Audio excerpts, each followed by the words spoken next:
Et l'invité politique, c'est Laurence Boone, qui ces 4 dernières années était chef économiste de l'OCDE et qui, depuis un mois exactement, est secrétaire d'État chargé de l'Europe. Madame Boone, bonjour. Merci de vous être levé et d'être sur LCI ce matin. Clémenceau disait « Les cimetières sont pleins de gens irremplaçables ». Je me permets ce petit rappel parce que quand M. Draghi, le chef du Conseil italien, a été forcé à quitter ses fonctions il y a quelques jours, la semaine dernière, on a poussé des cris d'orfraie en disant « Mon Dieu, l'Italie va couler à pic, c'est la fin du monde, etc. » Est-ce qu'il est remplaçable, M. Draghi? Et si oui, par qui? Qu'est-ce que vous en dites dans les instances européennes? Vous êtes inquiet? D'abord, bonjour et merci de l'invitation. Bonjour, je vous en prie. Est-ce que... il faut remettre la situation, je pense, dans le contexte, qui est celui du contexte où on a une guerre en Ukraine et où on a la crise énergétique. Donc effectivement, ça suscite plus d'inquiétude quand on voit un changement de gouvernement que d'habitude. Après, l'Italie, c'est une démocratie parlementaire, comme vous en avez une au Royaume-Uni, par exemple, où il y a aussi des élections et aussi un changement de gouvernement. Donc, ce sont des choses qui arrivent. Ça a l'air mieux organisé chez les Anglais, quand même. Il y a une différence. Plus balisé. Alors, il y a beaucoup de différences entre le Royaume-Uni et l'Italie. Mais il y en a une de taille, qui est que l'Italie fait partie de l'Union européenne et que l'Italie a signé ce qu'on appelle le traité du Quirinal avec la France. Oui. Pourquoi je dis ça? Parce que ce sont deux ancres très fortes. Le traité du Quirinal, d'une part, qui, comme vous savez, il y a un traité franco-allemand, permet des coopérations renforcées dans tous les domaines en Italie, donc dans le domaine économique, de la défense, de l'énergie, de la culture, des jeunes, et en fait qui crée un réflexe franco-italien qui peut en fait apaiser ces tensions politiques ou aller au-delà de ces tensions politiques.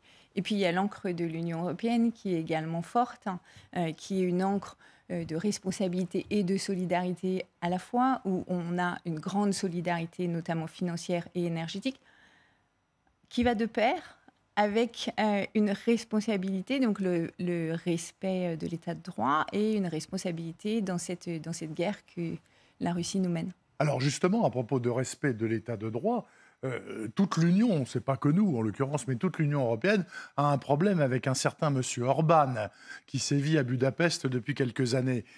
Est-ce qu'il est perçu comme un problème, Orban, puisque ne serait-ce que dans les rapports avec Moscou, il n'est pas clair, il n'est pas sur la ligne générale.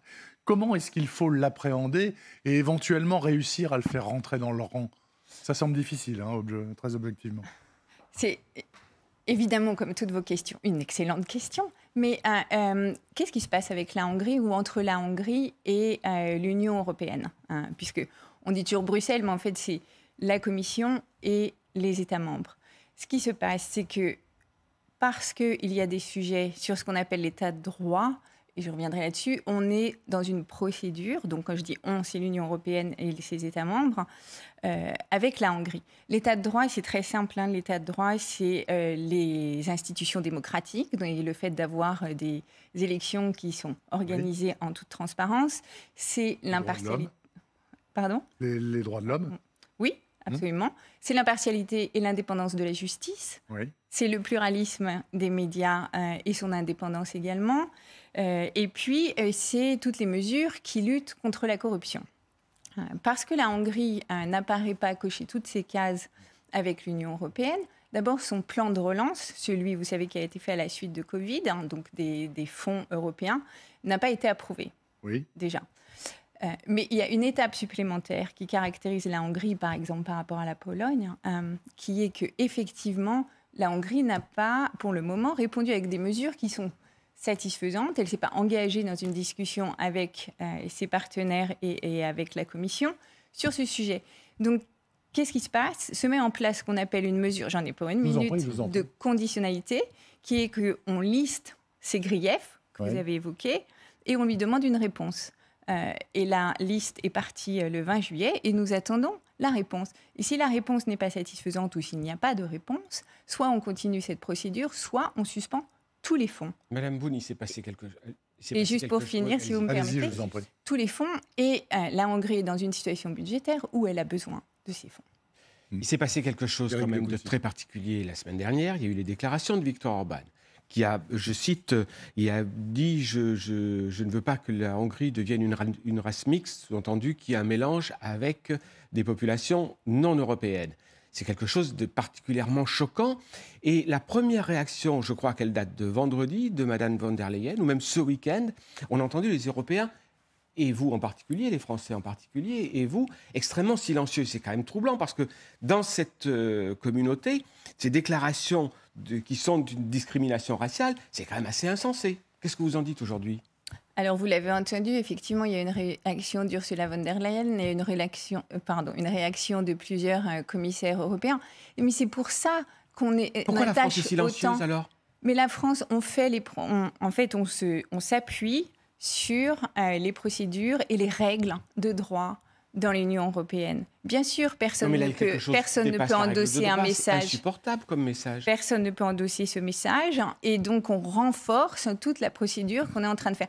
Et ce qu'on essaye de faire, c'est de ne pas avoir une attitude personnalisée. On est entre des États qui sont régis par des règles et on utilise ces règles. Et ça évite des rédactions qui peuvent être parfois abruptes dans un sens ou dans un autre. Mais les règles, elles sont là et c'est ça qui compte. On a l'impression que vous ménagez Orban depuis, pas vous en particulier, mais aussi la France, qui a finalement, avec Orban, on le ménage, on s'en accommode, comme si on ne voulait pas se fâcher avec. Pas du tout. Ce que je vous décrivais sur le respect d'état de droit et cette procédure que je n'ai pas nommée parce que souvent Bruxelles a des noms barbares, qui s'appelle la procédure de conditionnalité, qui peut amener à suspendre tous les fonds dont bénéficie la Hongrie. Cette procédure-là, vous savez où ça se passe? Les premières discussions, ça se passe dans ce qu'on appelle le Conseil d'affaires générales, où siègent tous les secrétaires d'État aux affaires européennes. Oui. Et ça remonte ensuite au Conseil. Donc, on fait ça dans le respect, à nouveau, des règles de droit européennes, avec la possibilité de se défendre pour un pays, mais on est très ferme. La preuve, c'est qu'ils n'ont toujours pas touché un sou à la fois du plan de relance et que le reste des fonds qu'ils reçoivent est mené de suspension. Madame Boone, est-ce qu'il est bien raisonnable, alors que l'Union européenne à 27 a parfois du mal à fonctionner au mieux parce qu'il faut beaucoup de décisions à l'unanimité, par exemple, on peut éventuellement voir si ça ne pourrait pas être réformé, est-ce qu'il est raisonnable d'envisager d'étendre l'Union à l'Ukraine, la Géorgie, la Moldavie, la Macédoine du Nord, l'Albanie, tous ces gens-là grattent à la porte et on ne leur dit pas forcément non. Or, ce sont des pays peu ou prou du tiers-monde, ou en tout cas qui en sortent péniblement.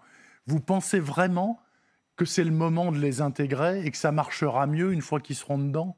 Alors, il y a plusieurs questions dans votre question. La première chose, c'est qu'on est quand même dans cette guerre hybride qui a déclenché la Russie, oui. Où le premier intérêt de l'Union européenne, c'est de consolider son espace géographique. Et de consolider son espace géographique avec des pays qui respectent l'état de droit, d'où la procédure contre la Hongrie. Et pour ça, il faut qu'on arrive à faire comprendre et de façon très claire. Vous savez, je vais dire les choses très simplement et très brutalement. C'est un combat de démocratie contre autocratie. Et donc, on veut ramener ces pays dans le giron de la démocratie et le plus loin possible de l'influence de la Russie, qui, je le rappelle, a quand même franchi les frontières d'un État souverain en l'agressant. Et l'Ukraine et la Moldavie sont face à ça et avaient besoin d'un signal. Donc, le signal, il est envoyé avec le statut de candidat à l'adhésion. Maintenant, le statut de candidat à l'adhésion, ce n'est pas un parcours très simple. Ça ne veut pas dire qu'on fait entrer... Ni rapide. Exactement. Je suis sûre que vous vous souvenez, la Croatie a mis 8 ans. Oui. On mettra probablement les Turcs n'ont jamais plus réussi. De temps. Les Turcs, pour répondre à cette question, et je reviendrai sur la procédure, les Turcs, pourquoi ? Parce que depuis 2016, ils ont aussi un problème avec l'état de droit. Donc, cette procédure, c'est à la fois on fait un geste de solidarité, parce que le statut de candidat, c'est aussi un soutien financier, économique et dans certains domaines.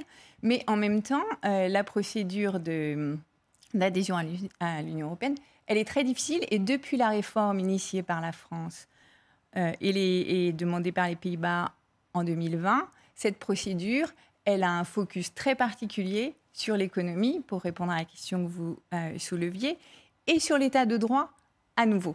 Précisément parce qu'on ne veut pas de retour en arrière à l'intérieur et parce qu'on ne veut pas de pays qui ne partagent pas nos valeurs démocratiques. Et je vais juste ajouter, pour finir là-dessus, c'est sérieux au point où vous pouvez, en tant que pays qui est candidat à l'adhésion, cocher des cases parce que vous avez réformé, par exemple, le marché des biens, parce que vous avez réformé, par exemple, votre système de la justice. Mais si vous êtes revenu en arrière sur les médias, eh bien, vous repartez en arrière. On repart en arrière. Alors, supposons quand même que tous ceux qui veulent rentrer rentrent à terme, même si le terme est lointain. Ça fait toujours plus de monde pour discuter de l'avenir de l'Europe. Est-ce qu'il ne faut pas revoir le système de fonctionnement des institutions européennes, c'est-à-dire oublier la règle de l'unanimité, en particulier, qui est meurtrière et mortifère pour pouvoir avancer? Passons aux 2/3, aux 3/4, non? Je crois qu'on va même faire, j'allais dire plus ou mieux que ça, si vous me permettez. Effectivement, si on arrive à 37, 40, la gouvernance mérite d'être revue. Oui. Et vous savez que pendant... D'ailleurs, je crois que le président Macron y tient fortement. Hein. Vous m'enlevez les mots de la bouche. Je vous en prie. Le président de la République a effectivement dit qu'il était totalement ouvert à une discussion et une renégociation des traités. Il a même utilisé l'emploi ni totem ni tabou pour effectivement réformer cette gouvernance. C'est vrai, on le voit dans d'autres institutions européennes, par exemple comme la Banque centrale européenne. On fait des systèmes avec des fois différents. Le président de la République a également dit qu'il était favorable au vote à la majorité qualifiée dans certains domaines. Par exemple, on parlait de la Hongrie parce qu'il n'est pas soutenable ou il n'est pas acceptable. Voilà, qu'un pays soit jugé parti. Mais non, c'est surtout qu'un pays comme la Hongrie bloque un accord où les 26 autres et l'ensemble du monde s'est mis d'accord sur cette taxe minimale. Et ça, c'est absolument choquant. Madame Beaune, une petite question sur les relations avec l'Allemagne. L'Allemagne, aujourd'hui, avec le gaz, pose un problème. Est-ce que le couple franco-allemand fonctionne encore? Est-ce qu'il fonctionne bien? Et quelles sont les relations entre la France et Berlin? Alors, je poserai les choses différemment. Il nous reste 2 minutes. D'accord, je vais aller vite. Donc, nous sommes dans cette guerre qui est une guerre hybride où, d'une part, la Russie agresse l'Ukraine et, d'autre part, elle fait implicitement la guerre au reste du monde en utilisant l'arme alimentaire et énergétique, et à l'Europe en particulier avec le gaz. D'accord. Donc nous nous organisons. Vous avez reçu Agnès Pannier qui a mis en place le plan pour faire ça.